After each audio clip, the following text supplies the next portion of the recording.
আসসালামু আলাইকুম প্রিয় দর্শক, আশা করছি সবাই অনেক অনেক ভালো আছেন। আজকে আপনাদের মাঝে শেয়ার করব খুবই উপকারী এবং ভীষণ মজাদার একটি শাকের রেসিপি। আজকে শেয়ার করছি ঢেঁকি শাক। হয়তো অনেকেই চিনেন, আবার অনেকেই হয়তো চিনেন না। অনেকেই হয়তো খেয়েছেন, বিশেষ করে চট্টগ্রামের আশেপাশের লোকজন, কিন্তু অন্যান্য অঞ্চলের মানুষজন তেমন একটা চিনে না বা খায় না। এই শাক দুই প্রকারের হয়ে থাকে, একটা খাওয়া যায় আর একটা খাওয়া যায় না। চলুন এই শাক সম্পর্কে জানা যাক এবং রেসিপিটাও শিখে রাখা যাক। এই ঢেঁকি শাক কিন্তু আগের মানুষরা খুব খেত, এখন খুবই কম দেখা যায়। বাজারে অল্প সংখ্যক সময় এই শাকটা উঠে থাকে। চট্টগ্রামের আশেপাশের লোকজন কিন্তু এই শাক ভালো চিনবেন। আর যেহেতু আমি ফেনীতে থাকি, সেই সুবাদে এই শাক বাজার থেকে এনে মাঝে মধ্যে খাওয়া হয়। তবে আমি কিন্তু উত্তরবঙ্গের মানুষ, আর উত্তরবঙ্গে এই শাক আমরা কখনো দেখিনি বা এটা কখনো খাই এটা জানতামই না। তো এই শাকগুলো কিন্তু শাকের বাজারে পাওয়া যায়। তো যেগুলো বাজারে পাওয়া যায় সেগুলো খাওয়া যায়, আর নিজেরা উঠিয়ে খেলে খুব ভালোভাবে চিনে তারপরে উঠিয়ে খেতে হবে। এটি একটি ফার্ন জাতীয় উদ্ভিদ। এই শাকে কিন্তু প্রচুর পরিমাণে পুষ্টিগুণ রয়েছে, প্রচুর পরিমাণে আয়রন আর ক্যালসিয়াম রয়েছে এই শাকে। আর এই শাক খেতেও কিন্তু ভীষণ সুস্বাদু। এটা ভেজেও খাওয়া যায়, আবার চিংড়ি মাছ দিয়ে রান্না করেও খেতে পারবেন।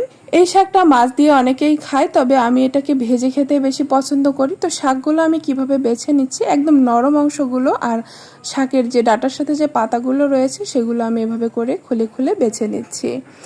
চাইলে কিন্তু বেছে নেওয়ার পরে এই শাকগুলো ধরে একদম কুচি কুচি করেও কেটে নিতে পারেন। দুইভাবেই কিন্তু খাওয়া যায়।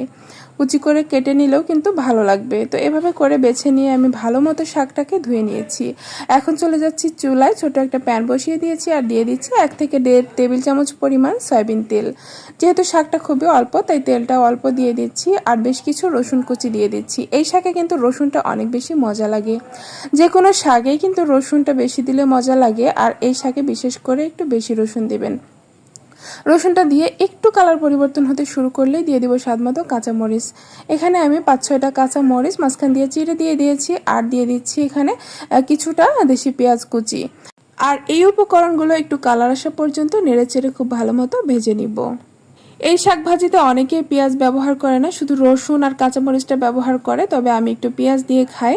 তবে আপনাদের যেভাবে পছন্দ, পেঁয়াজ ছাড়াও খেতে পারেন, আবার পেঁয়াজ দিয়েও খেতে পারেন, তবে রসুনটা বাদ দেওয়া যাবে না। আর এই তো ভেজে নেওয়া হয়ে গেছে। এখন সেই ধুয়ে রাখা ঢেঁকি শাকগুলোকে দিয়ে দিচ্ছি। আমি শাকগুলো দেখার সৌন্দর্যের জন্য একটু বড় বড় রেখেছি, আপনি চাইলে একদম কুচি করে কেটে নিতে পারেন। তো শাকগুলো আমি দিয়ে দিচ্ছি, দিয়ে একটু নাড়াচাড়া করে নিচ্ছি যাতে নিচের পেঁয়াজ রসুনগুলো আর বেশি পুড়ে না যায়।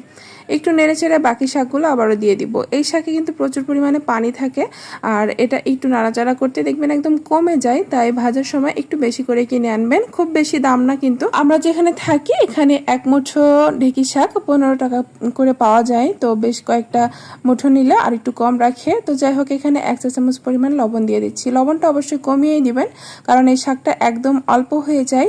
তো সেটা বুঝে পরবর্তীতে কিন্তু লবণ দেওয়া যেতে পারে।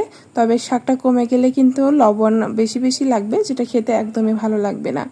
ভালো মতো নেড়েচেড়ে এটাকে ঢাকা দিয়ে দিয়েছিলাম। এখন ঢাকনাটা উঠিয়ে নিয়েছি, আর দেখতে পাচ্ছেন শাকটা কিন্তু যথেষ্ট পানি বের হবে, আর এই পানিতেই কিন্তু শাকটা খুব ভালো মতো সিদ্ধ হয়ে যাবে। আর কতটা কমে গেছে দেখে নিশ্চয়ই বুঝতে পারছেন।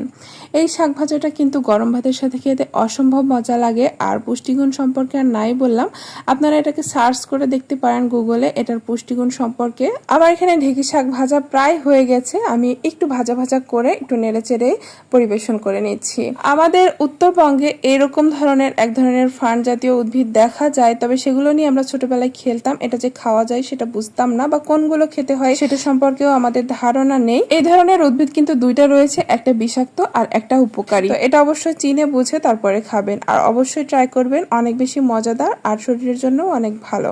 ঢেঁকি শাকের এই ভিডিওটি কেমন লেগেছে কমেন্টসে জানাবেন। ভালো লাগলে লাইক দিয়ে চ্যানেল সাবস্ক্রাইব করবেন। ধন্যবাদ সবাইকে।